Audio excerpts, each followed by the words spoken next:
Hey y'all, how y'all feeling? How y'all doing? It's your girl Shree Bad. And sometimes I have two ideas in my head for these videos. Excuse me. And I try to figure out when I'm gonna do this video and how I'm gonna do this video, and then there's times when spontaneous ideas just come through and I gotta put out that video. And then, sometimes you realize you just gotta put two things together.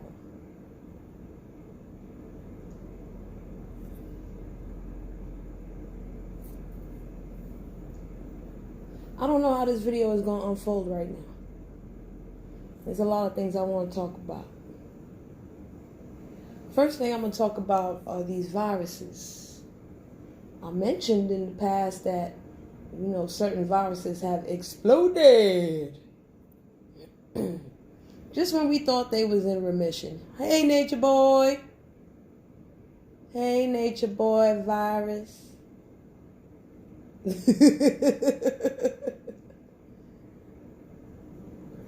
And now that nature boy virus is fighting against other viruses. And some of these viruses are fighting back in crazy ass ways. Now, since I am a yogi, well, I haven't called myself that in a long time. Since I am a yogini, I want to put certain things into context. And, these so-called people, a lot of these viruses, not all of them, but a lot of them, they want to talk about the chakras. Like they really know about the chakras. They don't even know how to pronounce the word right. Couple things I want to tell you about chakras. I really did not want to have this conversation so soon. I wanted to wait until my yoga breakdowns were done.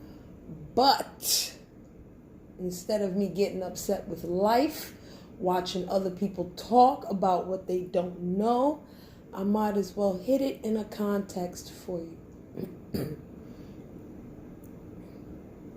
First of all, chakra. Not chakra. Chakra means wheel.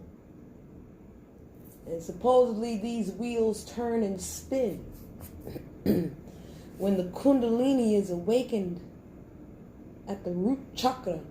Because a lot of times, even though that wheel is turning at that root chakra, that kundalini is asleep.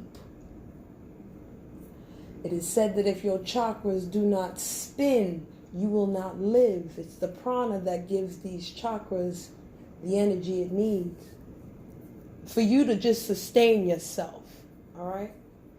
But I guarantee you these chakras are not real. They are spiritual centers. If scientists cannot prove that prana exists, there is no way that a scientist is going to tell you that a chakra exists. Okay?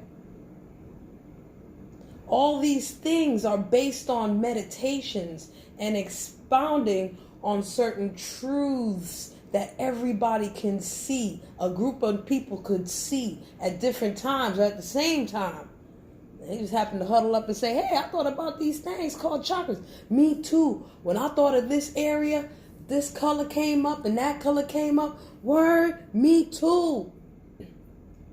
Somebody put in a book many, many eons ago and said, hey, read this book. And somebody read the book or talked to a guru and they expound on it and say, oh, let me try that. Okay, yes, I see it too. Wonderful. But I guarantee you, if you cut up a human being, turn them on their backside and opened up their spine, you are not going to find wheels of chakra there. Okay? You're not. They're energy centers. Even beyond spirituality, they are energy centers, because prana and chi is just energy. It's the energy that provides you with your life. So chakras aren't real, homies. Let's get that together right now.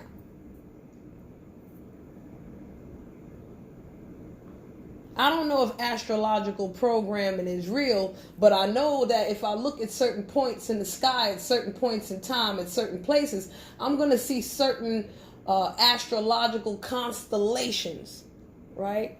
Those exist, and they call it this and they call it that, and based on these calculations here and blah, blah, blah, blah, blah, we can determine X, Y, Z. All right, great, but I don't know about astrological program. I don't know if that's real. It might be real. I'm a Capricorn, so, a lot of Capricorn things, I'll be like, yes, that's me, yeah. But that don't mean it's real, right? Right. It's just accepted. Cool. Let's keep it there. Now, everybody that thinks they know about the chakras but don't know nothing, they're going to tell you certain things. Oh, your root chakra and your heart chakra, if they pronouncing it right. Let's pronounce it wrong. Your root chakra.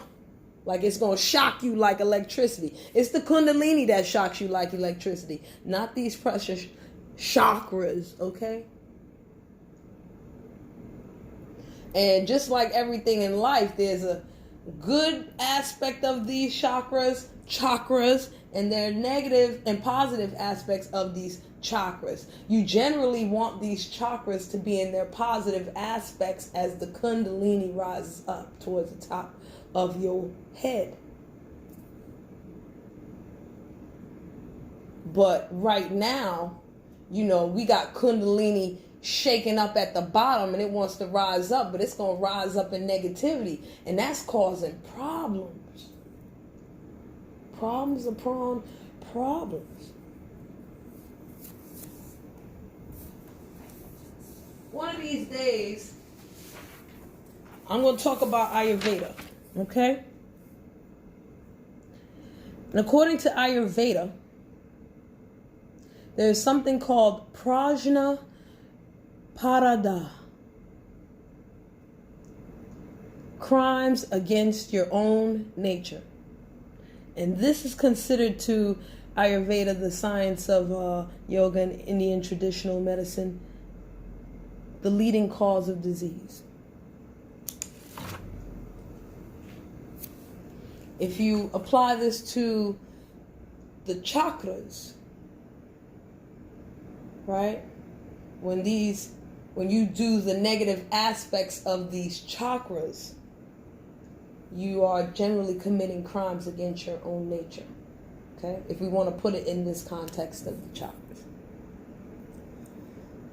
Not a lot of people know the Sanskrit names of these chakras. A lot of people know the most basic terms but do not know what they mean whatsoever. Most of these people, when they talk about the chakras, will talk about the root chakra, root chakra, root chakra, root chakra. And I'm here to tell you that the problem is not your root chakra. Your problem is the chakra at your solar plexus. It's called the Manipura chakra.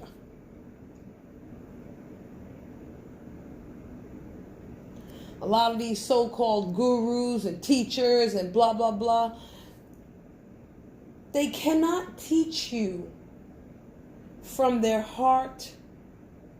They cannot speak with purity of their throat, which is, the mouth is the vehicle. It's called vak in Sanskrit, speech.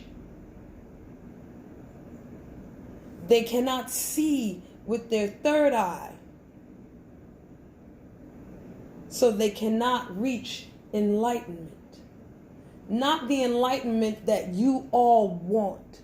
Not the enlightenment that comes with the Jedi Knights. When the chakras are spinning that negative type of energy or the negative aspects of that chakra, you going to the Sith side. Okay? I'm not going to call it demon. You're going to the Sith side, the Asura side. Okay? Your enlightenment is totally different. So that can happen as well. You can purify it in a negative manner and get all these different things. And that's where karma comes in and all that good stuff. So yay. But let's get back to what we need to get back to, okay? It's not your root chakra, babies. Your root chakra is all about survival. And when your root chakra is at its most negative, you go back to your animal instincts, your reptilian instincts. They're just available to you. All your negative emotions can sit right there. You're supposed to dump them negative emotions out of your root chakra. But you keep them there like you constipated and you hold it there. So for men, the root chakra is supposed to be at their perineum. And for women, it's at the cervix. Okay? Let's skip over the second chakra. The Svadhisthana chakra. Hey, I said it wrong. Svadhisthana chakra. Thank you, Sanskrit gods. Thank you, Ganesha. Oh, my water boiling. Hold on, y'all.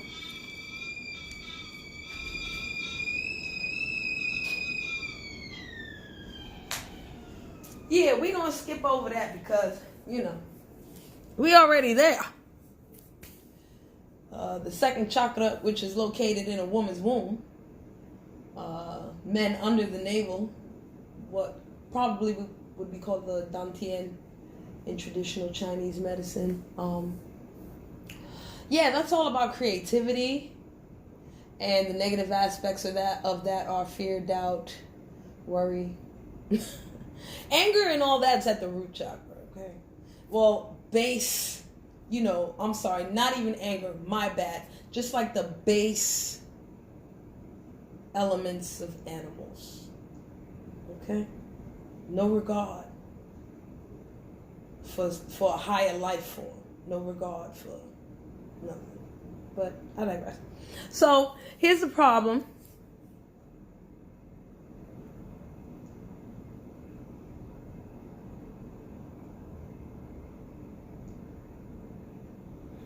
I'm gonna read from a website. Okay.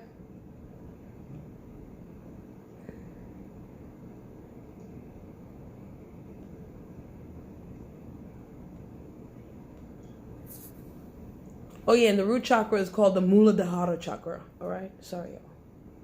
I just want to get to the point where I want to start it from. I'm not going to start about the positives about the Manipura chakra.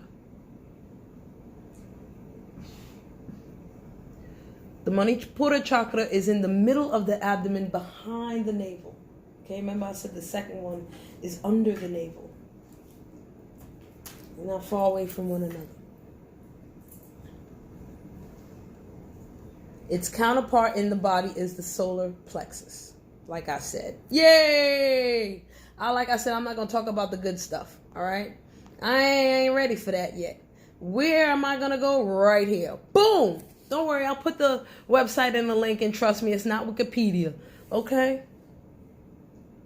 Decisions that are based only upon the Manipura chakra, the so-called gut feelings, are often intuitively correct, but can be distorted by strong emotions and therefore be irrational. And judgments based only on intellect lack complete and integrated vision. Therefore, both chakras, and they're talking about the Svadhisthana chakra and the Manipura chakra, are important for clarity of purpose, with the right feeling of the Manipura chakra being guided and examined by viveka, discrimination.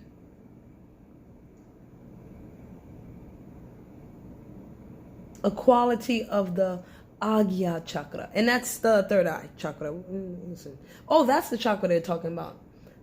The Agya and the Manipura. I ain't going into that, homie.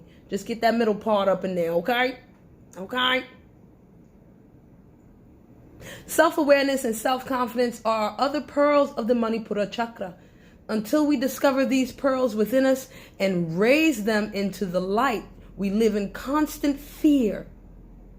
Fear that we will not be loved, that we will be a failure, fear of becoming ill, of dying.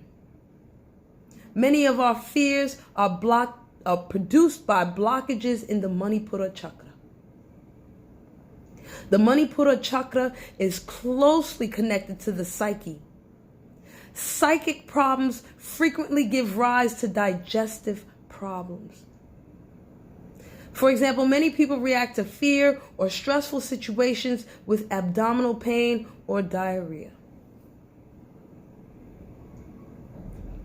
You see, the Manipura chakra is all about fire, tejas, agni.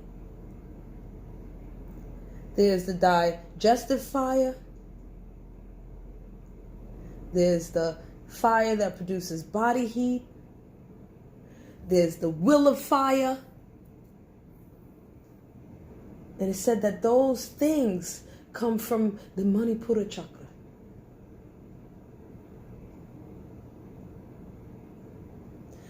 The Manipura chakra is also described as the cosmic door because it provides an entry for numerous astral powers.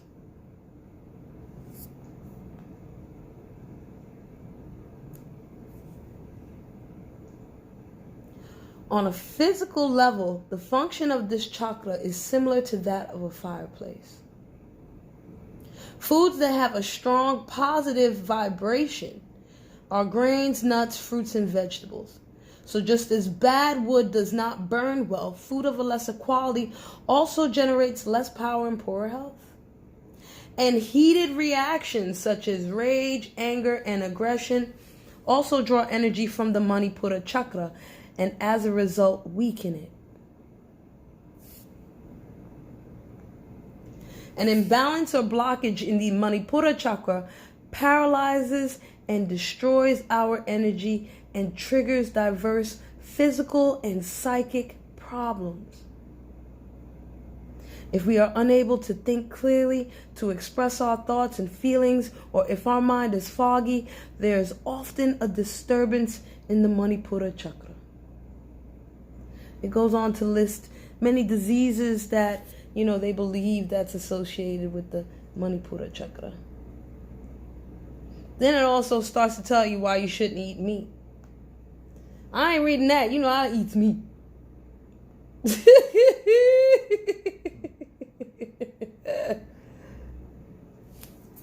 It also goes to talk about why you pray over food, whether it's meat or not. And I ain't going through that. Basically it says, you want to neutralize bad vibrations and influences by saying a prayer. And it says, but a prayer said at the beginning of a meal still does not give us a karmic license. It is unable to protect us from harmful substances or from the karmic consequences that arise from the consumption of meat, blah, blah, blah. I'm not going to put the consumption of meat. I'm just going to add, it is unable to protect us from harmful substances or from the cosmic consequences that arise from the consumption of bad wood. I'm not talking about meat, y'all. Bad wood, drama, this, that, doxing, blah, blah, all the shit that's going on. We feeding ourselves bad wood, y'all.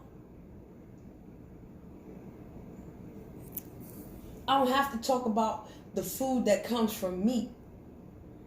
I could talk about the food that comes to my senses. See, y'all don't know, your senses are only to provide information for your brain. There are 3 parts to your brain. And the part of your brain that takes the most advantage of your senses is your ego. Your eyes are directly connected to your mind. That's why you can look at something and think it's one thing, but it could be another. Because before your eyes see what it see, it got to process through the mind. Okay? Your ears are directly connected to your mind. You might hear one thing, you might not be able to hear as much, and listening. Hearing is the function of your ears. Listening takes place in your mind, sending information back. Do y'all know that your sense of smell has nothing to do with your brain? Your sense of smell is considered to be connected to your second brain, which is your gut, which is where the Manipura chakra lies. Why? Because you can smell something and feel faint, and you know that ain't good for you. You can smell something and it automatically uplifts you. That has nothing to do with your brain. If you have an allergic reaction to things, that might not have to do with your brain, your mind. That's just a physical reaction to your second brain, your gut. Your sense of feeling is not connected to your brain. It is connected to your second brain, your gut feeling, your intuition. That's how come you could hug somebody and feel something off of them. You know what I'm saying? You ever met a person that you ain't like they always wanted to touch your hand or shake your hand, and then after a while you're like, yo man, stop touching me. You trying to steal my soul? What the fuck wrong with you? You trying to take pieces of me? What's going on? That ain't got nothing to do with your brain. But we want to feel these sensations all the time. We just so used to these sensations. And your intuition is not kicking in like it's supposed to. That's why I talk about discriminative discernment. Because most of y'all intuition ain't kicking in. It's sleeping with the kundalini at the bottom of your root chakra, your Muladhara chakra. Chakra, okay? Ain't nothing getting shocked. Ain't no electricity flowing like that. The electricity is very low, like subconscious, just to make you walk and talk and be like the Walking Dead. There's nothing really behind it. No substance yet. Your intuition is like taking a nap. So you need discriminative discernment, something that the second part of your mind, which is intellect, can handle. You see, we cannot get rid of the ego. That is impossible.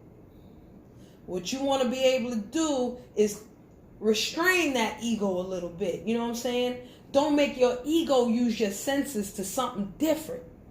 You want to use that intellect. Because the third part of your mind is called manas. And that's the senses. That's the senses themselves. They're not really there to make a decision. They don't provide the logic. Your buddhi, your intellect, provides that logic. And your ego is your ego. Your ego is your individuality, your I am. But your I am takes what your senses bring in and can flip it and smack it and flip it and rub it down and turn you crazy. All right? Because your ego is going to try to access different chakras that aren't ready to be accessed yet. Because the only way to properly access the positive qualities of these chakras is to take your ego out of it. Your buddhi, your intellect, it knows if you're using your prana, if you're using your breath, if you're taking your ego out of it. It already know what to do. It's sitting back waiting for you to figure it out. And then when that intuition really kick in, that buddhi, that intellect is like, yo, we chilling now. Well, ego, what you doing? You okay, buddy? You need to sit down. You need to take a nap. Go take a nap. Go drink some water. You feel me? Right now, your ego is running amok, And intuition is knock the fuck out and your booty sleeping. Buddhi, okay?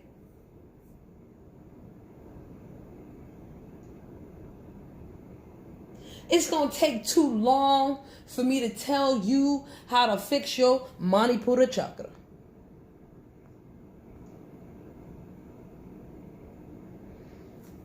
If you have certain natural instincts, you know your intuition is awakened in some way, you're definitely using your second chakra in a good way. And look these things up, man. Look them up.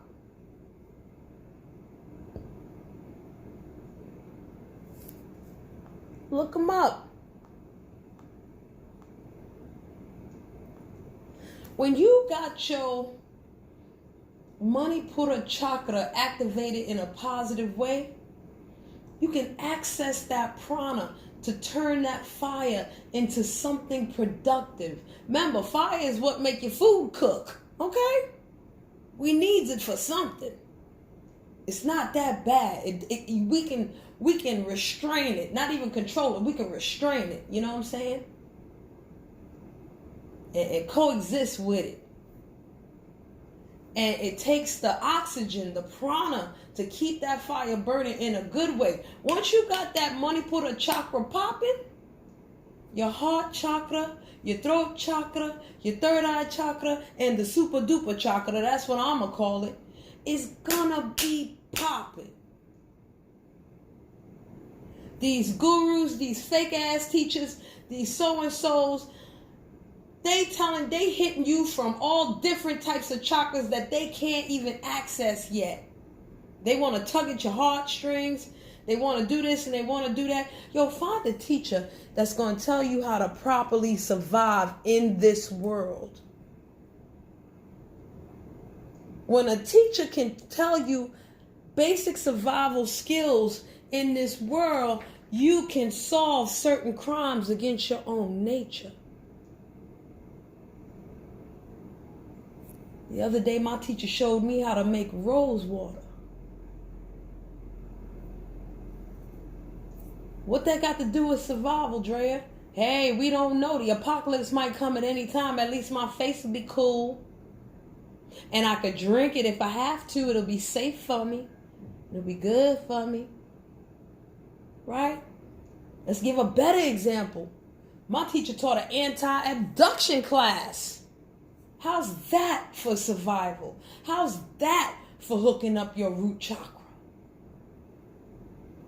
How's that for setting that root chakra right? Hey, learn how to survive. Find a teacher that's going to show you how to make your second chakra pop. If your teacher can make you more creative or help you become more creative, not make you or do it for you, but just give you that inspiration to be more creative, go do this, go do that for yourself, that's the teacher you need right there.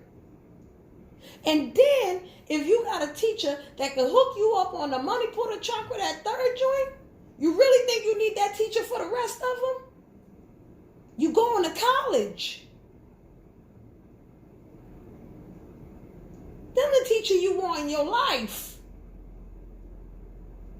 Not no snake oil teacher that's going to try to pull at your heartstrings and talk that slick talk. And you can clearly see that what they talking is garbage. And try to play more into better, try to play being a better intellectual than you. Oh, it sounds smart in your mind because they know a couple extra syllables. You know? Or they know a couple buzzwords that you don't know, but it sounds good enough. Or they just want to hit you at the top. I'm the Messiah. Man, if you don't get the fuck out of here. I don't know about you, but when I read the Bible, Jesus ain't say it one. He ain't even say a half a time, I am the Messiah. Read that New Testament again. Every time they said, Jesus, are you the Messiah? Are you God? No. I am the Son of Man with a capital M. That ain't God, Wody. Are you the Messiah? No. I came for the Father. They say you this. Are you this? No. Come on. I ain't hear that man say, yes, I am. Stop playing. Not in them books. Remember, I wasn't there. But in them so-called books, he ain't say not a one thing like that. So don't, you got to think sometime. You got to use that second gut. Hey, you follow Jesus and you want to follow somebody call themselves the Messiah. Did your Jesus call himself the Messiah in your favorite book, the Bible? I don't think so. So you got to reconsider a couple things. What happened to your man Moses when he said, hey, I brought you here. I did this. He didn't get to go to the promised land. I told y'all that. If these people are really for the universe or the greater good, they not going to sit there and be like, yo, I'm this, I'm that. Yo, I'm going to hit you in the head. I remember one time, there's a story about my Guru Dev. They said to him, are you a Hindu? He said, no, I'm an Undu. Because I'm everything. I'm not a Satanist. That's the only one. I ain't. But I'm a Hindu, a Christian, a Buddha, a Rasta. I'll be all them things. What they all saying? They want love. They want peace. Yeah, I'm that. So I'm an undo. I undo all the foolishness. I undo all those dogmas that do not serve people no more. Because this man was operating from the higher chakras, yo. If you operating from a higher level of these chakras, heart and above, you don't have to spit that bullshit. I'm the Messiah. I'm this. I'm that. No, people just see it.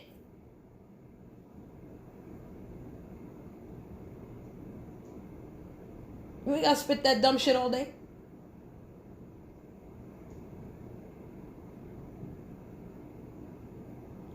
Where does humility come from?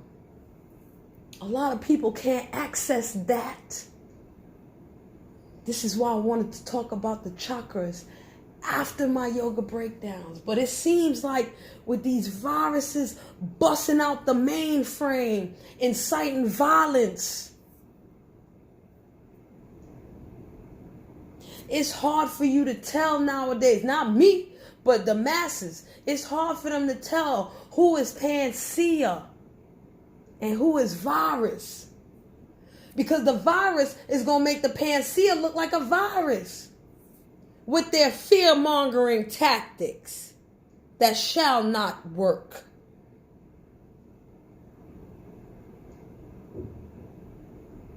Come on, man. There's so many things that I'm rereading about this Manipura chakra. But yeah, y'all, we caught up in that world right there. We caught up in that world of anger and rage and this and retribution. And yo, this is like Aries, the god of war. Man, go ahead with that. When it's at the height of this shit in the movies, that's when the human beings collectively get together. This is where the human beings become a force to be reckoned with. Because a group of human beings will be like, yo, who's the real enemy here? Don't forget who the real enemy is. Oh, the virus right here. Okay. Super team powers activate.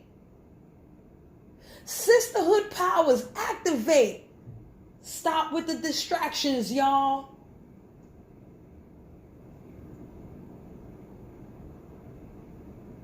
There's people who are coming off to be like agents of the Sith. Know what it is. Know when the viruses are popping and know when the panaceas are popping, son. Know who is who. Because you got to determine which one you going to be in. How deep you going to go in that virus pool. Right? How deep you going to fall in that? Or how far are you going deep in the panacea pool? And I ain't talking about, somebody like my teacher who talks, wellness and all that good stuff, da-da-da. I'm talking about somebody that just might DJ real good, play some good ass music. That's a panacea, y'all. I get to dance for a little while in real life and on the YouTube streets. Hey, I'm happy. One way to get yourself out of this virus, no matter what virus you are affected by and how deeply you are affected, okay? Or how deeply you are immune. My sis Indigo Blue said it best. Go live your real life, man. Spend more time in your real life. That's where you get your good fire from. And if your real life sucks, baby, figure out a way to have somebody support you in your real life. Because if you're looking for acceptance and support in these YouTube streets, that's not the fire you need. And I'm not going to be the person to say everything that happens to you is your fault. No. You have to forgive yourself first. And the best way to forgive yourself is to forget. Not forget what they did, but forget your reaction to it. Change that reaction to something that'll work for you. And if you learn something on the YouTube streets on how to do that, apply it in your real life. Go! Hurry up! Your Manipura chakra will thank you. And your root chakra will thank you. Okay? They gonna thank you. All of them gonna thank you. And the universe gonna thank you. In Jesus' toe. Alright? I'm out. I'm going to go live some more real life, okay? Real life is good, man. You know, we got problems in real life, but, you know, I was about to say something, but I'm trying to be nice. Alright, bye.